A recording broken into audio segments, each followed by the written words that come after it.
They just, have a smattering of the knowledge about this, and they start opposing. But we had the stalwarts. I had read about 1 or 2 books then. I had to read because I had to say, what is the heavy water, and what is that steel thing, containers which contain, and fresh water is required. What are the doses of, nuclear radiation, how the nuclear radiation impacts, the life and the plant life and so on, and how this also the processed, that is uranium, the waste, the nuclear waste, how do you dispose of the nuclear waste? Then we had to go into the little bit of history as to how the nuclear waste had produced a lot of problems in US, Russia and all that. Because for thousands of years the waste remains there in the earth. So that radiation, is all the time there. And it gives, various kinds of diseases it gives way to. So however, I had to be, well up with some information about nuclear power system. I had to be well up with many of these ecosystems of the Western Ghats. So my, movement, my, for instance, entry into the Western Ghats was there nearly 30 years ago. Then the Indian Institute of Science, when we had Professor Aldana, he is no more now, and Professor Madhav Gadgil, you must have heard of him, because Madhav Gadgil is a great ecologist who used to teach in Harvard, Berkeley, and a visiting professor. And he asked me, Suresh, would you like to make some short films on the Western Ghats? I said, I don't know ABCD of the ecology of the Western Ghats at that time. Then he said, no problem. Saldana showed me, look, we have so many kinds of birds. We have 1,700 species of flowers. We have so many species of birds, more than about 1,400, so many species of varieties of plants, medicinal plants, and so on and so forth. He says the richest in the world. So try to make, try to give your message through these films. So my entry into documentary filmmaking. And documentary filmmaking amazingly gave me a lot of information about environment, about socioeconomic conditions of people who live in the rural areas, which otherwise no book or no seminar, no workshop could have given you. Actually, documentary filmmaking, that really sends you into understanding of the grassroots, problems. You come to know the grassroots problems. You interact with the people who really live there, who depend on the ecosystems. We only think of how the water is, but they know how to save the ecosystems, how to save environment, how to save economy, because they are directly dependent on that. They wanted to know, they were against the bridges, they were against huge dams, they were against, because they were, replaced, they were thrown away, many such people in Ramnagara and all that. So one had to understand all these things. So filmmaking as a technique also got improved. At the same time, our information and knowledge, also was equally, was improving as we went on making documentary films. But then this is how, I've gone on trying to acquire what little bit of information or knowledge about environment and so on. But then, as I began to think more and more deeply about environment, the mania of development that we are all talking about in the world today, it started really haunting me.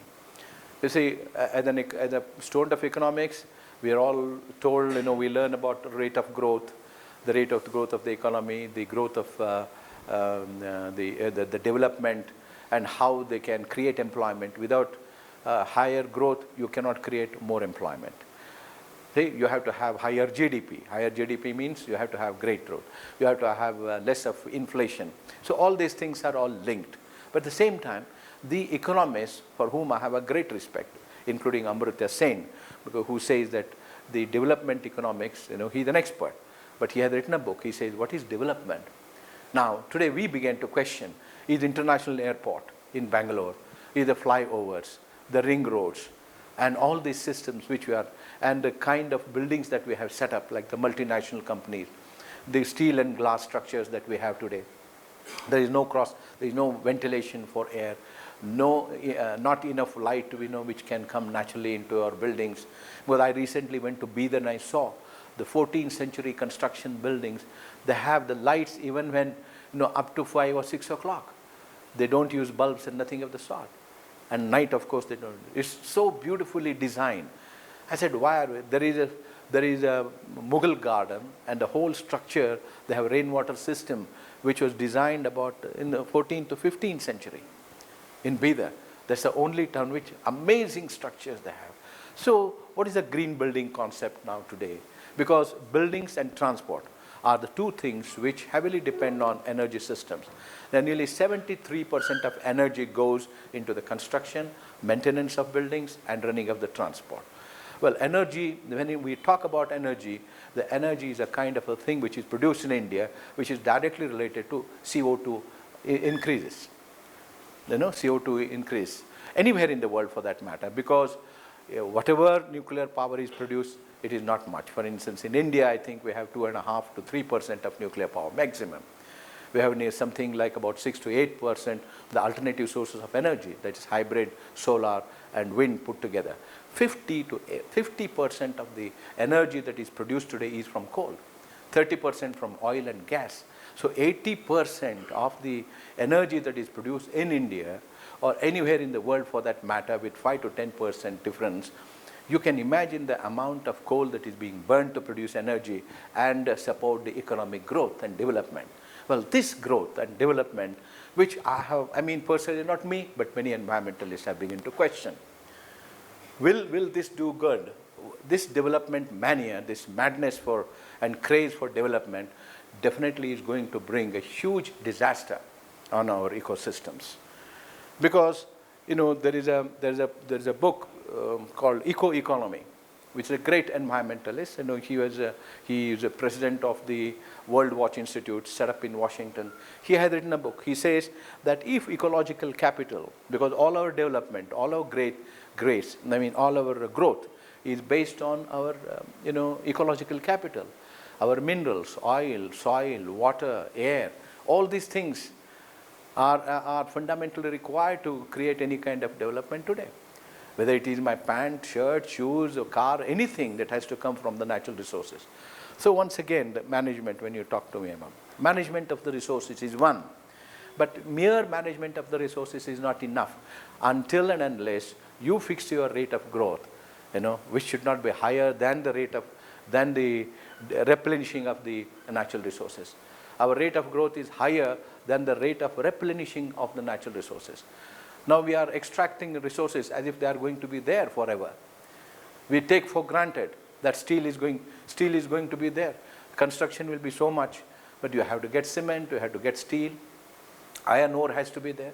You have to replace, of course, you have to then replace with other materials and all that. But you require, now for instance, the Bangalore's development, we have tried to find out how our ecosystems around Bangalore, why there is so much of now weather difference. The climate change in Bangalore itself we are facing. See, so many small hills ahead on Mysore Road, on this Magadi Road, on Kanakpura Road. You go and see on Bangalore International Airport Road, you see that all the hills have been chopped. You can see this. The hills are nothing but ecosystems. They are biomass. When the biomass disappears, the moisture disappears. Moisture disappears, precipitation is affected. That's a hydrological system is affected. That's why today you have 1,000 feet you have to go below to get to water. The groundwater is exhausted. Most of the development came into Bangalore because of the IT. They became, all the guys started buying cars and buying these, investing in the flats and things like that. And suddenly Bangalore became more attractive.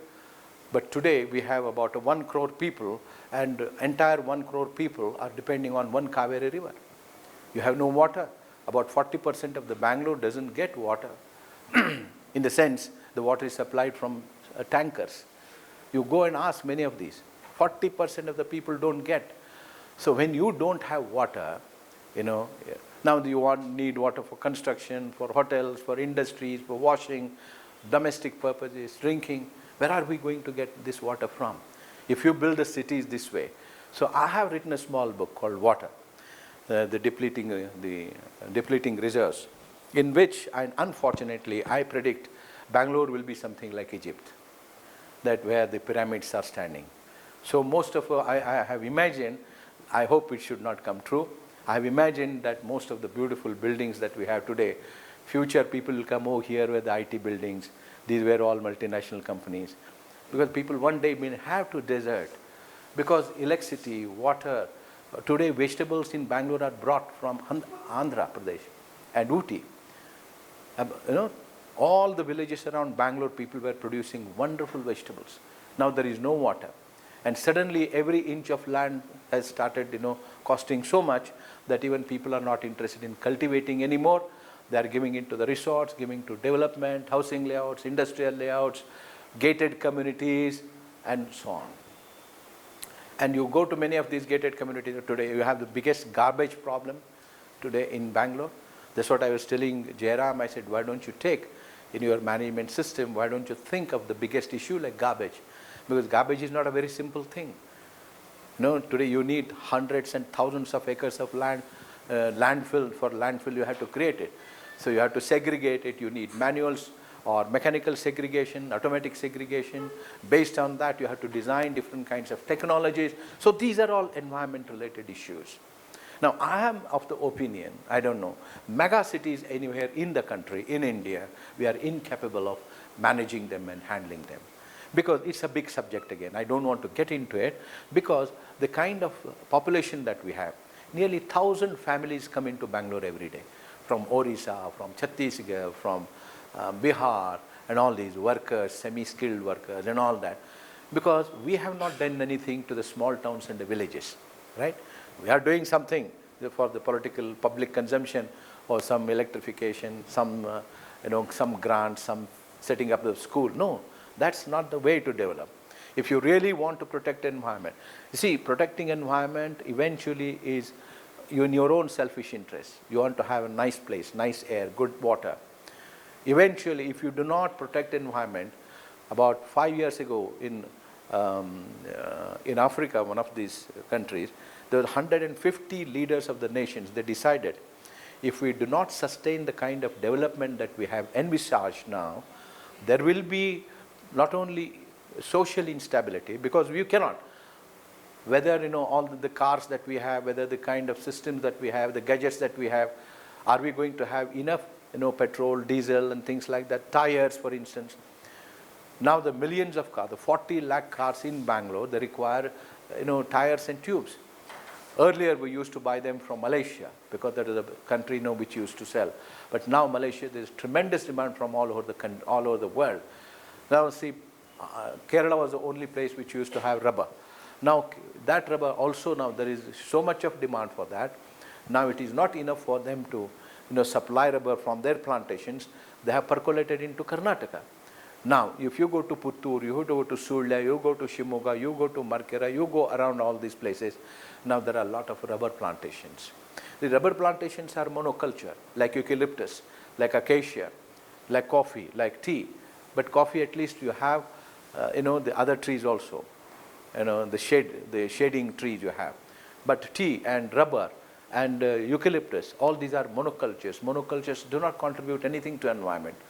They might suck water, they might not give any biodiversity, they may not allow any undergrowth to take place, in which, under the circumstances, or because of which, there will be no percolation of water, groundwater table will not rise, and there will be no good climate around. So many, many things happen because of that. And especially the rubber. See how it is directly. Recently I was saying that the Western Ghats, if you want to save, then you must not have more cars in the cities. You switch over to the mass transport. The more individual vehicles you have, the more will be the demand, not only for petrol, diesel, and also the burning of carbon, diesel and all that, or giving rise to CO2. But at the same time, you are also depleting the forest. The natural forest will be felled and rubber plantations will come there. More demand for coffee, more demand for tea, anything. They are affecting directly the forest. When the forests are affected in the Western Ghats, they will affect the inflow of the water, that is precipitation, the rainfall.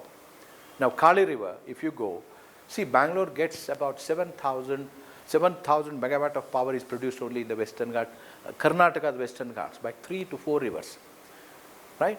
You get this here, you are having ACs, we are having everything nice in Bangalore. I tell many of these people, just because we have 3 to 4 rivers in Karnataka's Western Ghat areas, which are very violent, which are turbulent, which are gorgeous, and they produce 7,000 megawatt of power alone. and we get it over a distance of 500 kilometers. We don't know how we are getting it. And if you now put pressures on the Western Ghats, if the Western Ghats get depleted, your demand for various things will not be met. You will not get even, see, Kaveri River. See, suppose if because of the various kinds of this dissolution of the forest, if the rain gets affected, even you may not get this electricity and drinking water alone. So this is happening everywhere, not only even in a great country like America, which has tremendous natural resources of water, huge, they have lakes, which are like oceans, like Lake Powell, which is the biggest in the world, and next to Lake Baikal in Russia. And the Powell, for the last 8 years, it has only capacity of 45%. It used to go and meet the sea. It used to produce electricity, to give agriculture, a lot of water to agriculture, irrigation. But then, over about 10 years or so, due to global warming or climate change, now the capacity of the lake is only 45%. People there who had been growing oranges, wheat and all, they have begun to say, if Las Vegas and things like that, if you want to spend more water with your water sports and all that, we are going to kick you. I said, we will not give you water. More cars in Los Angeles and things like that, San Francisco, they are depleting our water resources because you have to use water from Colorado River. That's coming for 500 kilometers. So now California says that no washing of the cars for 3 months during summer or something, 4 or 5 months. You have to wash only once in a month or once in 2 months. And no maintaining of the lawns also. They say, why do you want grass? If you want grass, go to the forest, because lawns take more water. See, all these things are linked. Don't think it is only a problem with us here, but a problem everywhere. Even a Nile River, about 3 to 4 countries which are directly dependent on that, now their production of agriculture has come down by 40%. Egypt and all these, Lebanon and all that. If you go to Punjab, you will see 40% decline in the agriculture production, not only due to the lack of micronutrients in the soil, but at the same time, they have found out that the climatic changes due to global warming have affected the agricultural production. Now, there are other issues. These are all environment-related issues, growth, development. That is why, many times the ecologists say, Madhav Gadgil used to say, what is development? Do you want to have this kind of development when you have no water, you have no fresh? Now, say 2 million vehicles in Bangalore, 20 laksha two-wheelers alone. They're producing something like 2.6 million tons of carbon dioxide, CO2 per annum. Imagine. And the economy, the entire Bangalore or any economy for that matter, dependent on the lower middle class people, especially youngsters, who are the backbone of the economy, and maximum number of them go on two-wheelers. They are directly affected by this. The doctors are becoming, fine. Their bills are becoming fatter. Medicinal companies, pharmaceutical are doing bad. But what about the man hours lost? That's economic thing. Secondly, the health, which is critically affected. So these are issues, which environment, these are all environment related issues. See, when we talk about environment, we only think of, trees are being cut, carbon, there is some garbage. No, the whole thing is linked to the, to the ecological capital, to the economic growth, to life itself. That is why the question is, what kind of development we want? Now, China took nearly 30 years to decide whether they should produce cars or not. Because I remember I had gone there long back, my first visit to China, when I was there for nearly 2 months. And I used to see amazing energy levels of the young people. Early morning they would ride cycles, hundreds and thousands of them all over China. And a third friend of mine by name Wang, I said, Wang, why don't you manufacture some two-wheelers? So many old people in your country, they still are going on cycle. See, in our country, we have at least, these two-wheelers. At least provide them two-wheelers. He says, we are capable of producing two-wheelers, we are capable of producing cars, aeroplanes, everything. We have all the technology. But we are not producing them because we want to produce first, we want to lay the parallel roads. Because those thousands or millions of cyclists who are riding now, we want them to continue to ride cycle because their health is good, it is not polluting, and we are saving diesel and petrol. They said in the last 200 years, the last 50 years, after the freedom, after independence, we have calculated that this country has saved petrol and diesel, which is going to last for 200 years by just allowing them to go cycling. And then they found out how the health is good, the knees are good, they're strong, they're stronger hearts, and so on. Now he said, if we bring now the two-wheelers, they will push out the cyclists. Where will the cyclists go? We think it is communism, but communism has a lot of humanism also. There are a lot of social concern, which we have to understand. So they have taken so many years to decide. And secondly, they said, when we produce cars, we need parking space. We can't produce just a couple of thousands, because 100 crores of people, then only they had about 20 years ago. So how, suppose a million car into 20 by 10, just calculate. So much of, thousands of square kilometers of dynamic living soil is going to be asphalted for parking. Roads have to be made, parking has to be made. And once it is asphalted, they said it's an ecological demise. It's an environmental death. You can't, germinate, no seed can germinate, not a drop of water will percolate, so that will be a dead soil. So we have to be very worried about it. And we don't want to import food grains. That is one of our policies. That's why in the past we put a bamboo curtain, so that we can produce our own requirements, use our own technologies, use acupuncture, not depend on anybody else. Tomorrow if there is a crisis, we can't go on, borrowing technologies and things like that. We have to live. That's how ancient science, ancient wisdom tells us that man can survive under any circumstances, provided he uses his knowledge, skill, and intelligence of using natural. So, they said we have to find out how we can't go on asphalting this. In the same amount of earth which they asphalt, if it is left bare, it can produce millions of tons of food and vegetables and all that. And then living soil is a wonderful thing, because radiation is not much. Radiation is only 0.5 compared to the asphalt and buildings, which do about 5% radiation. Buildings do 7% radiation according to some technique. So these are the issues which, the national policies, the economic policy, the food policy, the employment policy, they're all related.